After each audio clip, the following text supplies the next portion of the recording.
बच्चों, आपके लिए कक्षा 10 के हिंदी मॉडल पेपर लेकर आया हूं और यह आपके एग्ज़ाम के दृष्टि से बहुत ही वीवीआई साबित होने वाला है। इसलिए आप लोग वीडियो के लास्ट तक बने रहे और एक एक क्वेश्चन का फुल सॉल्यूशन मैंने कराने जा रहा हूं, जो 1 से 60 क्वेश्चन है, जिसमें 1 से 50 क्वेश्चन का आपको आंसर देना है। ठीक है, और ये आपके लिए चैलेंजिंग क्वेश्चन होने जा रहा है, इसलिए आप लोग पूरा बने, क्योंकि यह क्वेश्चन कहीं ना कहीं से पूछा हुआ है, चाहे 2019 हो या 20 हो या 21 हो या 22 हो। ठीक है, कहीं से ना कहीं से पूछा हुआ। आप लोग को देखते ही कितना दम है, आप लोग कितना पढ़े अभी तक। आपके पास 1 से 60 का क्वेश्चन है, जिसमें से आपको 1 से 50 क्वेश्चन का आंसर देना है, जिसमें आप लोग कितना आंसर दे रहे हैं। और जो आंसर अगर आप लोग अगर आंसर 1 से 50 तक देख देते तो आपकी तैयारी बिल्कुल सही है, बिल्कुल सही दिशा में जा रही है। आप लोग टॉप करने से कोई नहीं रोक सकता आपको, है ना। और 1 से अगर 60 क्वेश्चन में से 1 से 50 क्वेश्चन का आप लोग का आंसर अगर नहीं दे पाते हैं तो समझो आपकी तैयारी एकदम जीरो है। ठीक है, तो मैं बिना देरी किए हुए क्वेश्चन की ओर बढ़ता हूं और आपको दिखलाऊंगा किस तरह से क्वेश्चन पूछ रहा है एग्जाम में, है ना, और कितना इजी क्वेश्चन सब है ना, ज़्यादा फास्ट भी क्वेश्चन नहीं है आप लोग के लिए। चलिए, तो पहला नंबर क्वेश्चन की ओर बढ़ते हैं। 1 नंबर क्वेश्चन कह रहा है, नागरी लिपि शीर्षक पाठ साहित्य की कौन सी विधा है। तो इसका राइट ऑप्शन होगा निबंध। और दोस्तों, आप लोग के क्वेश्चन भी का आंसर आता होगा तो आप लोग जरूर कमेंट बॉक्स में इसका आंसर दे दीजिएगा, है ना। और ये नहीं तो अपने कॉपी पे स्कोर कर लीजिएगा और कमेंट बॉक्स में बताइएगा सर मुझे इतना आ रहा है। ठीक है, तो मैं समझ जाऊँ आपकी तैयारी कितनी अच्छी है ना, और किस तरह से आपकी तैयारी हो रहा है। अगर आप लोग अभी तक चैनल को सब्सक्राइब नहीं किए है तो सब्सक्राइब कर लीजिए, बेल आइकन बटन को दबा दीजिए और लाइक कर दीजिए, दोस्तों के पास शेयर कर दीजिए, क्योंकि सब्सक्राइब करने में कोई आपको पैसा चार्ज नहीं लग रहा है, फ्री आपको सब्सक्राइब करना है ना। तो इस चलिए 2 नंबर क्वेश्चन को बढ़ते हैं। स्वदेशी शिक्षक पाठ के रचनाकार कौन है। तो इसका राइट आंसर होगा ऑप्शन नंबर डी, प्रेमघन। ठीक है, चलिए क्वेश्चन नंबर 3 की ओर बढ़ते हैं। प्रेमधन था ना, रेनर मरिया रिल्के किस भाषा के कवि थे।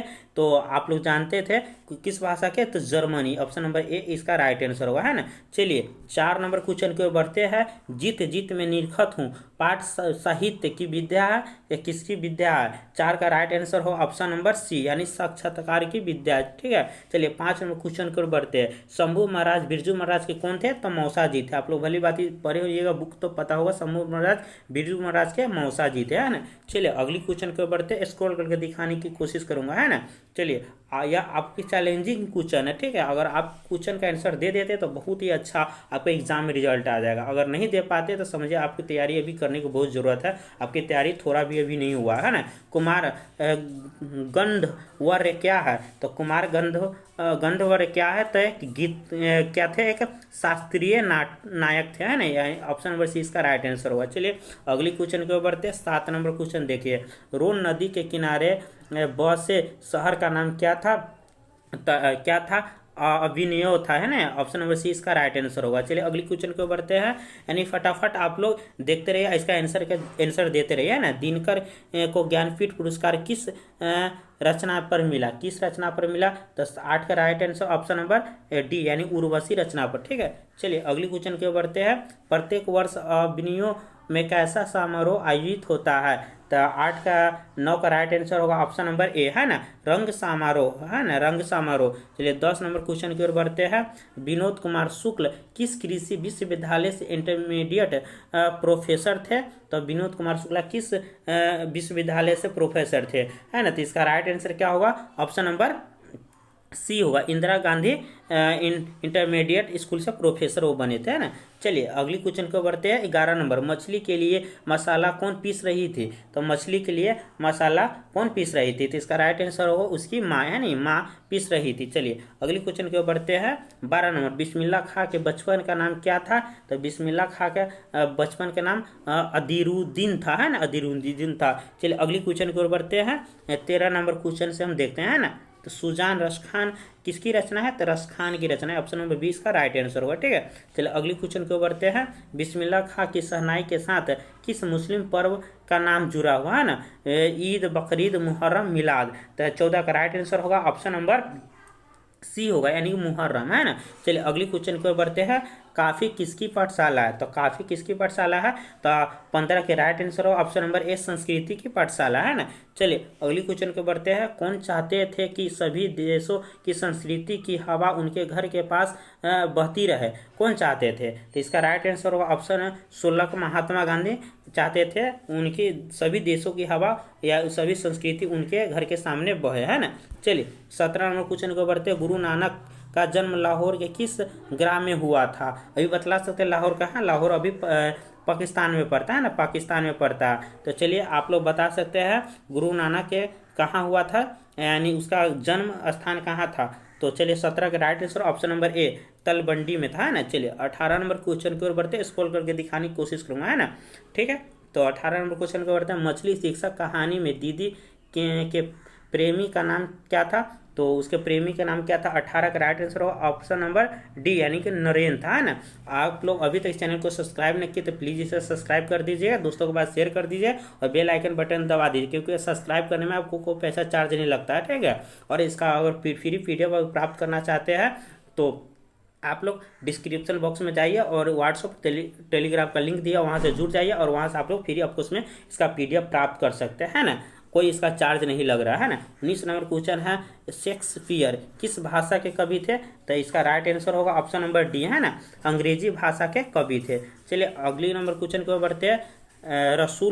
रसूलन बाई थी, रसूलन बाई क्या थी? कवित्री, कथावाचिका, गायिका या नर्तिका थी? तो रसूल बाई नर्तिकी थी, है ना, यानी डांसर थी। चलिए अगले क्वेश्चन को बढ़ते हैं। निराला की साहित्य साधना की रचनाकार है, तो इसके रचनाकार कौन थे? ऑप्शन नंबर 20 की राइट आंसर होगा, यानी अज्ञेय, है ना, अज्ञेय। चलिए 22 नंबर क्वेश्चन की ओर बढ़ता है। रामायण की रचना किस भाषा में है? तो रामायण की भाषा देखिए यहाँ का रहा संस्कृत, हिंदी, उर्दू, अंग्रेजी। आप लोग जानते होइएगा रामायण किस भाषा में पढ़ा जाता है ना, तो संस्कृत भाषा में रामायण की रचना की गया है ना। चलिए अमरकांत लिखित कहानी का नाम क्या है? अमरकांत लिखित कहानी का नाम, इसका राइट आंसर होगा ऑप्शन नंबर डी, बहादुर था, है ना, बहादुर। चलिए अगली क्वेश्चन को बढ़ते हैं। बहादुर का बाप का कहाँ मारा गया था, यानी कि बहादुर के बाप को कहाँ मार दिया गया था ना। चलिए अगली युद्ध में, डकैती में, चोरी में, चरवाही में। तो इसका राइट आंसर होगा 24 के, यानी कि युद्ध के मैदान में उसके बाप को मारा गया था ना। चलिए स्क्रॉल करके दिखाने की कोशिश करूंगा। 25 नंबर क्वेश्चन है ना, 25 नंबर देखिए, 25 नंबर ये रहा क्वेश्चन आपके स्क्रीन पे, है ना। चलिए क्या रहा, देखिए 25 नंबर दिखला रहा है आपको, है ना, थोड़ा जूम कर देता, कहीं आपको नहीं दिखता होगा, है ना। चलिए देख ले, देखिए यहाँ पे, है ना, जूम करके दिखाने की कोशिश कर रहा हूँ, है ना। चलिए रहने देते हैं। तो क्वेश्चन है 25 नंबर। द्विजीवी में किससे पूछा था कि नाखून क्यों बढ़ते हैं, है ना। तो इसका राइट आंसर क्या हो? 25 का राइट ऑप्शन नंबर बी हुआ है, लड़की में, है ना। चलिए अगली क्वेश्चन को बढ़ते हैं। अगला क्वेश्चन है 26 नंबर, है ना। 26 नंबर देखने की कोशिश करेंगे। 26 नंबर क्वेश्चन, बहादुर में मार खाकर गैस मामी भागी किसके पास चली आई थी, है ना। तो इसका राइट, बहन के पास, माँ के पास, चाची के या भाभी के पास? तो इसका right answer option number B है, माँ के पास, है ना। चलिए 27 नंबर क्वेश्चन के बढ़ते हैं। 26 नंबर देख चुके हैं ना। निबंध के लेखक है, निबंध के लेखक कौन है? तो ऑप्शन नंबर ए, भूलाकार मूल्य, है ना, निबंध के लेखक भूलाकार मूल्य। चलिए 28 नंबर क्वेश्चन के बढ़ते हैं। तार सप्तक के संपादक के प्रयोग वाली कवि है, कौन है इसको प्रयोग वाली कवि? 28 का राइट आंसर हो ऑप्शन नंबर डी, अज्ञेय, ठीक है। चलिए 29 नंबर क्वेश्चन को बढ़ते हैं। हिरोशिमा किस देश में है? हिरोशिमा किस देश? श्रीलंका, भूटान, जापान, नेपाल। आप लोग भली बात ही जानते हो, हिरोशिमा जापान में है, क्योंकि अमेरिका ने सर्वप्रथम हिरोशिमा पर ही परमाणु बम से अटैक किया था और वहाँ के आदमी को तहस नहस कर दिया था ना। अभी तक वहाँ पर जो व्यक्ति जन्म लेता है वो लंगड़ा लूझा ही पैदा ले रहा है ना, इसलिए परमाणु बम बहुत विषैला बम होता है ना। चलिए तो जापान में पड़ता है ना। दूर के से ही ललकारता कौन है? मैं जवाब देता दोस्त क्या पंक्ति किस पाठ से है? तो किस पाठ से है? 30 का राइट आंसर होगा ऑप्शन नंबर ए, है ना, एक वृक्ष की हत्या, ऑप्शन नंबर ए इसका राइट आंसर होगा। तो अगली क्वेश्चन को बढ़ते हैं। अगली क्वेश्चन देखने की कोशिश करूंगा, है ना। देखिए 31 नंबर क्वेश्चन क्या है, स्क्रॉल करके ऊपर ले जा रहा था ना मैंने। लौट कर आऊँगा, फिर पाठ के कवि कहाँ लौटने की बात कहते हैं? तो कहाँ लौटने की बात कर रहा है? 31 का right answer option number D, है ना, बंगाल लौटने की बात कर रहे हैं। चलिए अगली क्वेश्चन को बढ़ते हैं। 32 आदर्श समाज स्वतंत्रता समानता भ्रांति तत्वों पर आधारित हुआ किसने कहा था? तो 32 का right answer option number B है ना, भीमराव अंबेडकर ने कहा था। चलिए अगली क्वेश्चन को बढ़ते हैं। सीमा सीमा रजनी आल्यो शेफाली आरती पांचों किसकी बहन थी? ये सभी किसकी बहन थी? तो 33 का right answer option number B है ना, किसकी बहन थी? तो खोखा की बहन थी। चलिए अगली क्वेश्चन की ओर बढ़ते हैं। प्लेटो और कांट थे महान, प्लेटो और कांट थे महान, इसका राइट आंसर होगा ऑप्शन नंबर बी, दार्शनिक थे, यानी कि ऑप्शन नंबर 20 का राइट आंसर होगा। ठीक है, चलिए अगली क्वेश्चन की ओर बढ़ते हैं। तमिल मलयालम तेलुगु कन्नड़ भाषाएं है, कहाँ की भाषा है? उत्तर भारत, पश्चिम भारत, पूर्वी भारत और दक्षिणी भारत की, कौन सी भारत की ये भाषा है? कौन सी, यानी कि तो 35 का right answer option number D, यानी दक्षिणी भारत की सारी भाषाएं है ना। चलिए आप लोग बता सकते हैं तेलुगु भाषा कहाँ बोला जाता है ना, आप लोग बता सकते हैं। ज़्यादा केरल में तेलुगु भाषा का इस्तेमाल किया जाता है ना। चलिए अगली क्वेश्चन की ओर बढ़ते हैं। 36 मौ अश्विनी हिलो बरसों कौन कहते थे? कौन कहते थे? इसका राइट आंसर क्या होगा? 36 का राइट आंसर आप लोग बता सकते हैं। 36 का राइट आंसर बहुत अच्छा आप लोग स्कोर कर रहे हैं ना, इसी तरह स्कोर करते रहिए। 36 का right answer option number C है ना, धनानंद। चलिए अगली क्वेश्चन को बढ़ते हैं। 37 नंबर, क्यों री राक्षसी इस छोटे से बच्चे को क्यों पीट रही हो? किसने कहा था? मगम्बा ने, पति ने, लक्ष्मी ने, सीता ने? तो 37 का राइट आंसर होगा ऑप्शन नंबर ए है ना, मगम्बा ने कह रहा है ना, मंगम्मा ने कहा क्यों छोटी सी बच्ची को पीट रहा है ना। 38 नंबर, लक्ष्मी का पति कौन था? तो लक्ष्मण, रगम्मा, रामेश्वर, राम, रतन। तो लक्ष्मी का पिता कौन था? तो इसका राइट आंसर होगा ऑप्शन नंबर ए है ना, लक्ष्मण था, लक्ष्मी का पिता लक्ष्मण था। चलिए 39 नंबर क्वेश्चन को बढ़ते हैं। ईश्वर पेटलिकर किस भाषा के कथाकार है? गुजराती, मलयालम, मराठी, गुजराती, भोजपुरी। तो 39 का right answer option number C है ना, गुजराती भाषा के कथाकार थे। चलिए 40 नंबर क्वेश्चन के ओर बढ़ते हैं। एंस रंग राजन वास्तविक नाम क्या है? सैयद दैया का, सावर दैया का, या सुजाता का, श्रीनिवास का, या घनानंद का? तो 40 का राइट आंसर होगा ऑप्शन नंबर बी होगा, क्या होगा? ऑप्शन नंबर बी, यानी कि सुजाता का। चलिए अगली क्वेश्चन की ओर बढ़ते हैं। 41 के स्क्रॉल करके दिखाने की कोशिश करूंगा आपको, है ना। देखिए यहाँ से 41 क्वेश्चन क्या करा, देखिए। I want the girl admitted now किसने कहा था? छोटे डॉक्टर, बड़े डॉक्टर, प्रशिक्षु डॉक्टर, या नर्स ने? तो किसने कहा था? इसका राइट आंसर होगा ऑप्शन नंबर बी है ना, किसने कहा था? बड़े डॉक्टर ने कहा था। चलिए अगली क्वेश्चन की ओर बढ़ते हैं। चलिए अगली क्वेश्चन क्या कह रहा है, देखिए।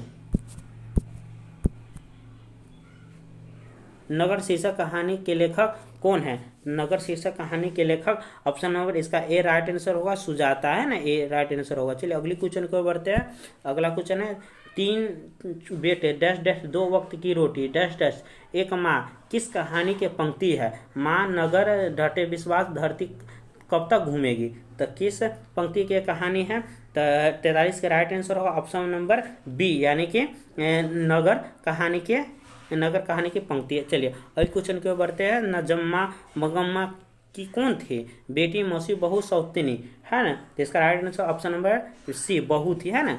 चलिए अगली क्वेश्चन की ओर बढ़ते हैं। निम्नांकित में कौन सा शब्द शुद्ध है? देवनागरी, देवनागरी। देखिए इसमें शुद्ध पहचान, हीर्षिकार और दीर्घिकार का अंतर दिया हुआ है ना, शुद्ध कर पहचानने के लिए। तो 45 का राइट आंसर होगा ऑप्शन नंबर क्या होगा? ए होगा, है ना, देवनागरी एकदम राइट, इसका फर्स्ट आंसर सही है ना। चलिए अगली क्वेश्चन को बढ़ते हैं। हलकारे का अर्थ होता है? तो हलकारे का अर्थ ऑप्शन नंबर हल जोतने वाला, हलकारे मतलब हल जोतने वाला को कहते हैं ना, ऑप्शन नंबर सी इसका राइट आंसर होगा। चलिए अगली क्वेश्चन को बढ़ते हैं। आप लोग भी स्कोर करते रहिए, है ना, कमेंट बॉक्स में जरूर स्कोर का आप लोग बताइए इतना स्कोर हो रहा है, आपकी तैयारी कैसी हो रही है, उसके अनुसार से मैं बेस्ट तैयारी और कराने की कोशिश करूंगा, है ना। संधि का भेद नहीं है, स्वर संधि, व्यंजन संधि, विसर्ग संधि, संज्ञा संधि। इसमें कौन सा संधि का भेद नहीं है? तो संधि के चार भेद होते हैं, आप लोग को पता है ना। तो चलिए 47 का राइट आंसर क्या होगा? ऑप्शन नंबर डी है ना, संज्ञा संधि का भेद नहीं होते, सॉरी, संधि के 3 भेद होते हैं, स्वर संधि, व्यंजन संधि और विसर्ग संधि, है ना, संज्ञा संधि नहीं होते। चलिए अगली क्वेश्चन की ओर बढ़ते हैं। 48 ई वर्ण है, ई वर्ण है हस्त स्वर, दीर्घ स्वर, अंतस्थ व्यंजन या उष्म व्यंजन। तो ई कौन सा वर्ण है? 48 का right answer option number B, दीर्घ स्वर, है ना, ये दीर्घ स्वर है। चलिए अगली क्वेश्चन की ओर बढ़ते हैं। उच्चारण का सही संधि विच्छेद क्या है? तो उत जोड़ चार, ऑप्शन नंबर 20 का राइट आंसर होगा। ठीक है, चलिए 50 नंबर क्वेश्चन की ओर बढ़ते हैं। सात्विक का विपरीत शब्द क्या होता है? सत्यवादी, सत्कर्म, तामसिक या साहित्य। तो इसका राइट आंसर क्या होगा 50 के? ऑप्शन नंबर सी हुआ, ताम सिख हुआ। ठीक है, चलिए 51 नंबर क्वेश्चन की ओर बढ़ते हैं। उसने कहा कि मैं कल पटना जाऊंगा। कौन सा वाक्य है? सरल वाक्य, मिश्र वाक्य, संयुक्त वाक्य, निरर्थक वाक्य। तो 51 का right answer option number C, संयुक्त वाक्य, है ना। चलिए 52 नंबर क्वेश्चन की ओर बढ़ रहा है ना। निम्न में से कौन सा पदबंध का भेद नहीं है? तो कौन सा? संज्ञा पदबंध, विशेषण पदबंध, क्रिया विशेषण और क्रम पदबंध। तो कौन सा पदबंध का भेद नहीं है? तो क्रम पदबंध, यानी कि डी नंबर इसका राइट आंसर है। क्रम पदबंध का भेद नहीं होता, है ना। चलिए अगली क्वेश्चन की ओर बढ़ते हैं। 53 से हम देखने की कोशिश करें ना। 53 नंबर क्वेश्चन कर रहा है, जिस समास में दोनों पद प्रधानता होती है उसे क्या कहते हैं? तो उसे क्या कहते हैं? द्विगु, द्वंद्व, नग, तत्पुरुष। तो 53 का राइट आंसर होगा ऑप्शन नंबर बी, है ना, द्वंद्व कहते हैं। चलिए ऑप्शन नंबर क्वेश्चन नंबर 54 की ओर बढ़ते हैं। द का उच्चारण स्थान क्या होगा? कंठ, तालु, दंत, मुद्रा। तो क्या होगा आप लोग बता सकते हैं कमेंट में। तो इसका राइट आंसर होगा ऑप्शन नंबर सी, है ना, दंत कहते हैं। द का उच्चारण स्थान दंत। ये सब उच्चारण स्थान याद कर लीजिए, 2 से 3 नंबर फिक्स आएगा आपके उच्चारण स्थान, है ना। व्यंजनों के अंत में हलंत लगने पर उसका मान क्या हो जाता है? आधा हो जाता है, चौथाई, तिहाई, संपूर्ण। आप लोग जानते हैं हलंत लगने से उसका मान आधा हो जाता है। ऑप्शन नंबर ए इसका राइट आंसर होगा। ठीक है, चलिए अगली क्वेश्चन के बढ़ते 56, है ना। टेबल पर किताब है, यहाँ पर किस कारक का चिन्ह है? करण, अपादान, संप्रदान, अधिकरण। तो 56 का राइट आंसर होगा ऑप्शन नंबर डी, अधिकरण का यहाँ पर चिन्ह, है ना। 57 नंबर क्वेश्चन क्यों बढ़ते हैं। मैदान में सभा हो रही है, यह सभा कौन सी संज्ञा है ना। भाववाचक, समूहवाचक, जातिवाचक, व्यक्तिवाचक। आप लोग जानते हैं जहाँ पर सभा होती है तो उसको समूहवाचक कहते हैं ना, समूहवाचक। ऑप्शन नंबर 20 का राइट आंसर होगा। सभा समूह में न होती है। चलिए अगली क्वेश्चन क्यों बढ़ते हैं। चंचला किस शब्द के पर्यायवाची शब्द है? सरस्वती, दुर्गा, लक्ष्मी, सावित्री, है ना। तो 58 का right answer option number C, Lakshmi. Lakshmi को चंचला भी कहते हैं ना। चलिए अगली क्वेश्चन की ओर बढ़ते हैं। 59 नंबर क्वेश्चन है ना। 59 नंबर क्वेश्चन की ओर बढ़ रहे हैं। देखिए 59 नंबर क्वेश्चन का रहा, होश शब्द का प्रयोग सदैव होता है। तो एक वचन में, बहुवचन में, द्विवचन में, इनमें कोई। तो होश शब्द का प्रयोग होता है बहुवचन में, है ना। ऑप्शन नंबर 20 का राइट आंसर होगा। चलिए अगली क्वेश्चन की ओर बढ़ते हैं हम लोग, है ना। 60 नंबर क्वेश्चन देख, जिस शब्द का रूप कभी नहीं बदलता उसे क्या कहते हैं? तो ऑप्शन नंबर डी, अव्यय कहते हैं। क्या कहते हैं? अव्यय। ऑप्शन नंबर डी इसका राइट आंसर। दोस्तों आपने 160 नंबर क्वेश्चन तक देखा, आपको कितना सही हुआ आपको समझ में आ गई होगी। आपकी तैयारी कितनी है, कितनी अच्छी तैयारी और करना चाहिए, है ना।